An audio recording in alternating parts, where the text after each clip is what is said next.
Uma das críticas feitas à doutrina adventista do juízo investigativo é que, por meio dessa doutrina, você acaba com a certeza da salvação. Afinal, se você já tem a certeza da salvação, para que você precisaria passar por um julgamento? Mas é sobre isso que eu falo nesse vídeo aqui.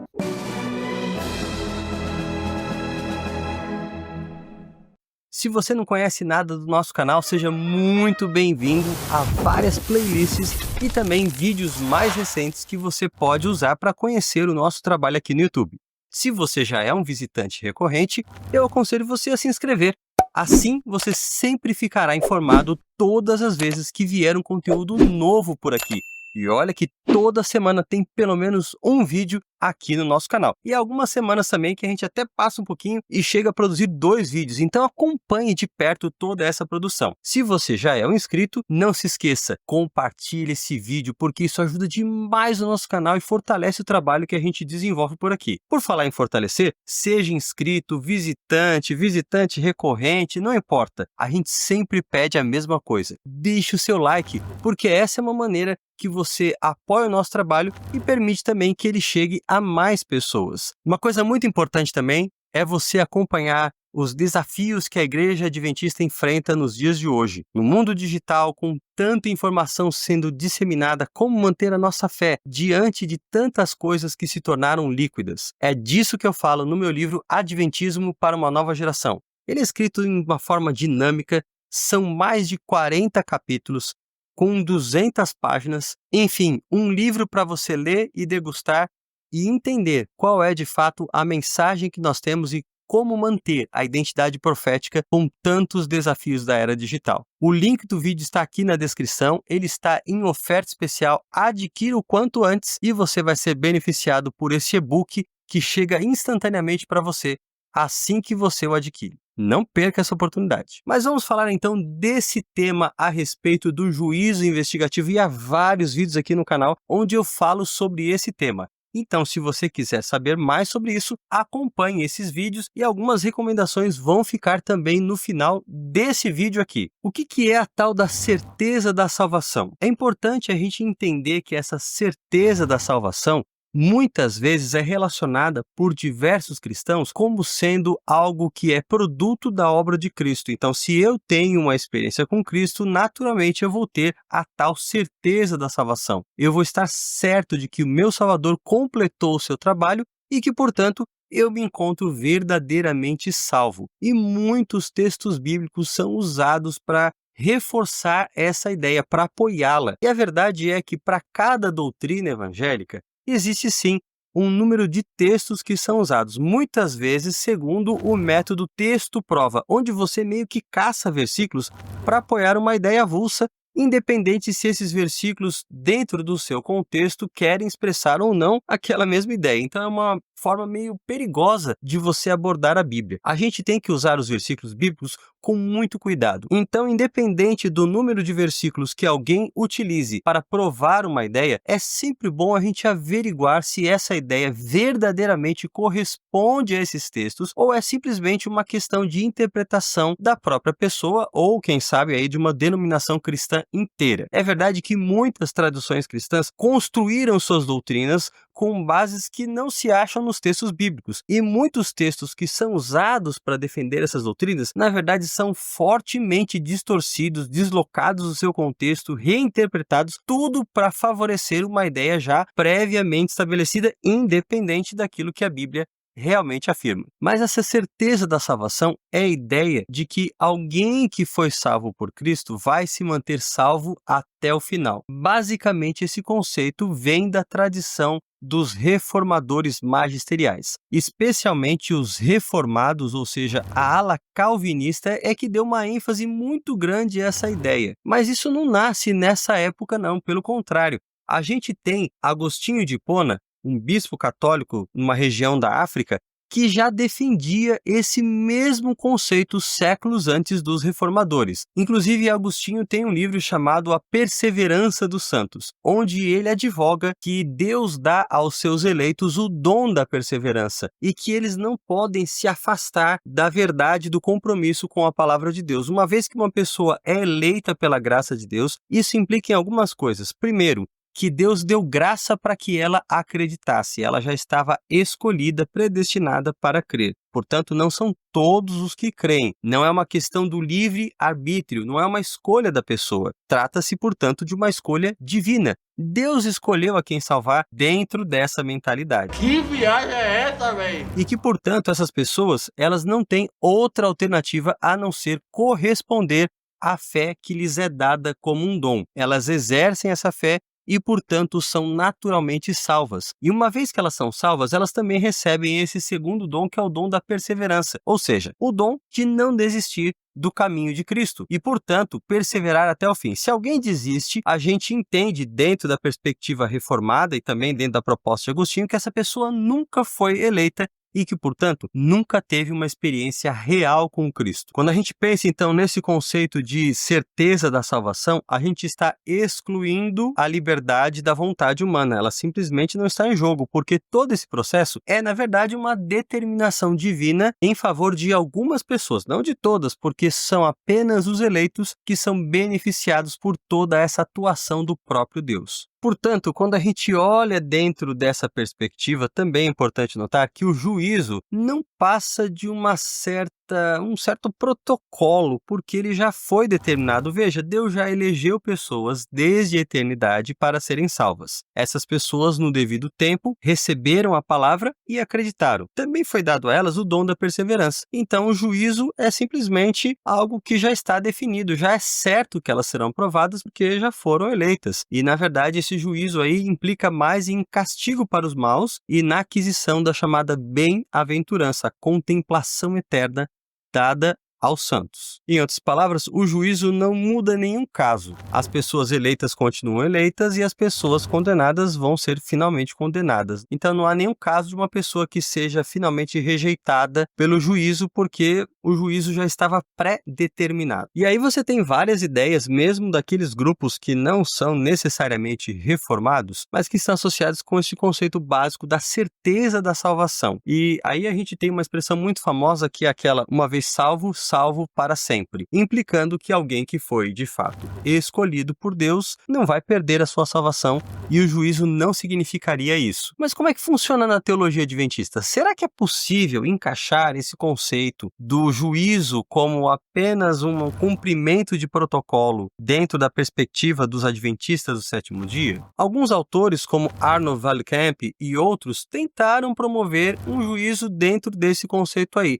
Um juízo que já está baseado na certificação de que aqueles que foram justificados pela fé certamente estarão aprovados no juízo. Esse conceito ressalta a importância da justificação pela fé dentro de uma perspectiva que é mais protestante do que adventista. Eu já falei um pouco sobre isso, mas basicamente a doutrina protestante da justificação pela fé, que também está associada com a predestinação, implica que quando você tem a justificação pela fé, você já tem toda a salvação, você já tem a salvação garantida, isso já vem no pacote. Então os demais detalhes, os demais pontos, eles são simplesmente um cumprimento de tabela, que não vão alterar o resultado final, porque você já está salvo, isso não vai mudar. Mas apesar dessa perspectiva,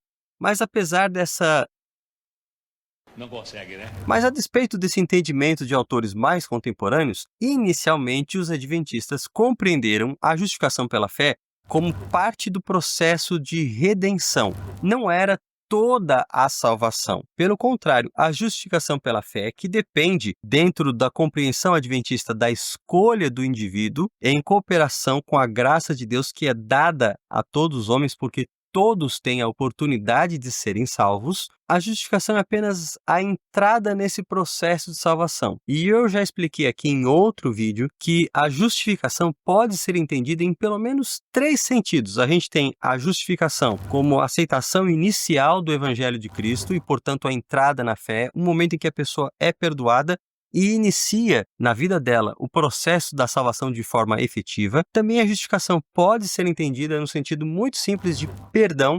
Todas as vezes que nós somos perdoados, nós nos encontramos, portanto, justificados. Nesse sentido, a justificação não é apenas um evento lá no início da vida cristã, também ganha um outro aspecto, que é o perdão contínuo que nós recebemos. E, ao mesmo tempo, existe também a justificação no sentido final, quando nós formos aprovados no julgamento de Deus, depois de passar por todo o processo de juízo. Mas sendo a justificação parte desse processo, nós temos que compreender que a salvação como um todo ultrapassa os limites da mera justificação. Afinal, está falando de santificação, e a santificação é muito importante, porque é a forma como nós vivenciamos a nossa vida cristã. Em boa parte do tempo, aquilo que nós chamamos de vida cristã, dos desafios, que compreende o período que nós somos tentados, a ideia de progredir, de nos tornar mais semelhantes a Cristo, tudo isso tem que ver com santificação. Portanto, a santificação não pode ser menosprezada ou ignorada dentro da vida cristã. E como é que procede, então, o julgamento,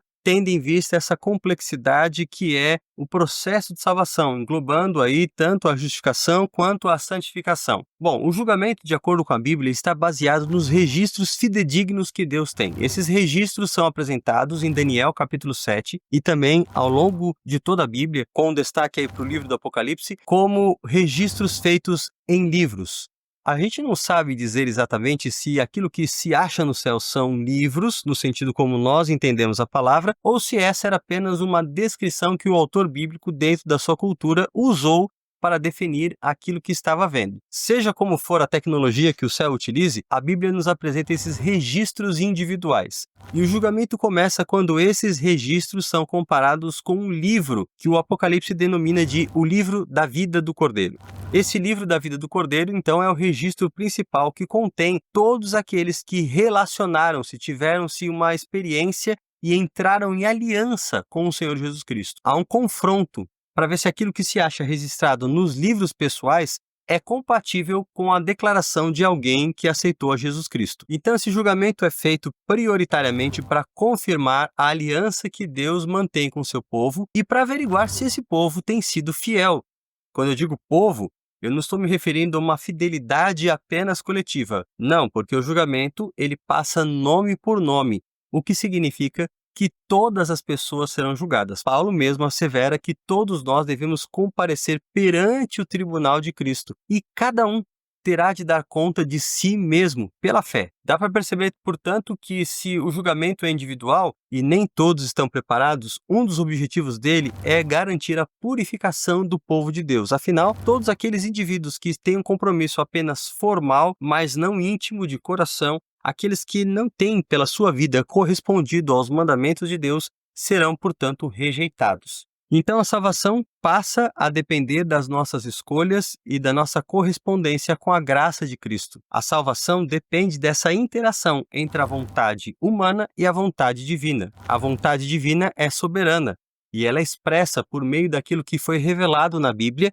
e também claramente pelos mandamentos que Deus deu ao seu povo. Enquanto a vontade humana tem que se apresentar de forma subserviente, buscando honrar a Deus, cedendo espaço para que Deus atue por meio dela e cooperando com a graça, aceitando aquilo que Cristo lhe oferece e o poder regenerador do Espírito Santo. Portanto, a salvação não é uma coisa completamente fechada e definida. Ela depende dessas escolhas que estão sendo feitas a cada dia por todos nós. Isso quer dizer que eu não posso hoje ter certeza da minha salvação final, porque se a minha salvação dependesse apenas da vontade de Deus e eu fosse um dos eleitos, evidentemente eu já estaria salvo e não teria em nada com que me preocupar. Beleza. Tá sabendo legal. Mas como a salvação é um oferecimento gracioso de Deus e eu sou livre para cooperar ou não com Deus, eu não tenho certeza da minha parte se eu daqui a 10 anos continuarei fiel a Deus. Evidentemente que eu espero muito isso e trabalho para que isso aconteça, afinal eu quero ser salvo. Mas eu sei que também depende da minha cooperação. Como eu sou falho, pecador e tenho tendências malignas no meu coração, afirmar que eu estarei salvo passa por uma presunção muito grande, uma vez que a salvação depende também da minha cooperação. E eu estou enfatizando aqui bastante o termo cooperação, mas a gente tem que ter em vista que a salvação é uma obra de Deus. Eu coopero apenas no sentido de permitir que Deus opere a sua vontade em mim. Eu posso dizer não a essa obra de Deus. Deus me dá essa liberdade. Deus não me força a aceitar a sua graça, nem me induz a isso, porque Ele não está manipulando a minha vontade. Então, a minha cooperação não é sentido de operar obras para a minha salvação. A minha cooperação está no sentido de permitir que o Espírito Santo fale ao meu coração e aceitar com obediência aquilo que Deus está dizendo para mim a cada dia. Então a gente pode ter certeza da salvação no sentido que eu expliquei agora? E evidentemente a resposta seria não. Eu não posso ter certeza porque também depende do meu coração, que é enganoso, depende das minhas escolhas, que são falhas, depende da minha vontade de permanecer em aliança com Cristo. Mas algumas certezas eu posso ter sim na vida cristã. A primeira delas é a certeza de que o meu Salvador é todo suficiente, ele tem poder para me salvar e ele está disponível fazendo agora uma obra no santuário em favor da minha salvação. Ele intercede, de acordo com a Bíblia, diante do seu Pai para que os seus méritos possam ser aceitos em meu favor e assim eu seja completamente salvo. Eu também posso ter, justamente por causa da obra de Cristo, a certeza do seu perdão, porque esse perdão me cobre e independente do tamanho do meu pecado, quando eu me arrependo de todo o coração, eu posso me certificar de que o perdão de Cristo vai me alcançar e cobrir todas as minhas faltas. O seu perdão ainda tem um aspecto regenerador, purificador, para que eu então me ligue a Ele e assim consiga, continuando em relação com Ele, a vencer o pecado. Também tenho a confiança e a certeza de que o meu Salvador irá terminar a sua obra enquanto eu estiver dependendo dele. E dessa maneira, um dia, quando Jesus voltar, eu serei completamente salvo, se eu permanecer fiel. Uma outra coisa que eu tenho certeza é que a minha experiência com Deus hoje é suficiente para que eu, nesse dia, esteja ao lado de Cristo. Mas a minha experiência hoje não garante que eu seja salvo amanhã, porque se amanhã eu me desviar, aquilo que eu fiz hoje, o meu contato com Deus hoje não terá sido suficiente. Portanto, a salvação ela precisa se renovar a cada dia. Eu preciso estar dependendo da vontade de Deus e ligado a Ele pela fé a cada dia da minha vida. Então, a perspectiva de um juízo investigativo no céu me faz querer passar por uma vida de maior dependência com o meu Salvador. Eu preciso me humilhar, assim como no dia típico do santuário, quando os israelitas passavam pelo Yom Kippur, o dia da expiação, eles precisavam se humilhar, eles precisavam buscar a Deus de todo o seu coração, para que durante o juízo eles não fossem achados em falta. Assim também, a ocorrência de um juízo investigativo no céu já me apressa para que eu tenha esse senso de urgência escatológica a fim de me conciliar com Cristo, sabendo que nós estamos vivendo nos últimos dias e que logo o Salvador virá para executar o seu juízo. Então, enquanto eu ainda tenho oportunidade de graça, eu preciso acelerar os meus passos e avançar na minha experiência com Deus e na minha caminhada. Enfim, a gente tem que ser muito cauteloso quando fala de certeza da salvação, para não entrar num terreno que de fato não é um ensinamento da Bíblia e criar incompatibilidade com a mensagem da verdade presente de que Jesus está hoje operando no santuário celestial. Inclusive, a mensagem de juízo é bastante questionada, especialmente por aqueles que gostam de entender que algumas linguagens da Bíblia são apenas figuradas e que não representam nada muito importante. É o caso de Agostinho e Tomás de Aquino. Eles entendem o livro da vida como se fosse algo simplesmente metafórico. E tem um vídeo aqui no canal onde eu falo sobre esse entendimento deturpado do livro da vida. E eu quero que você assista. Ele vai ficar como recomendação no final desse vídeo. E também, se você quiser entender um pouquinho mais sobre a purificação do santuário, existe um vídeo aqui no canal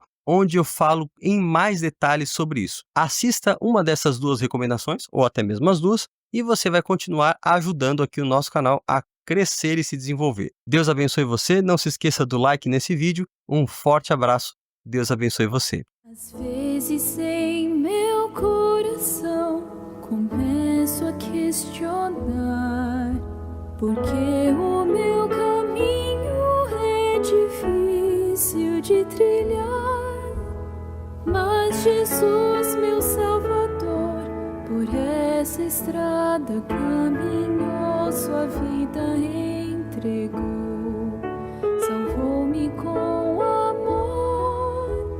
Creio em milagres, creio em seu amor, eu creio nas promessas do meu bom e fiel pastor. Sei que não consigo ver, mas afinal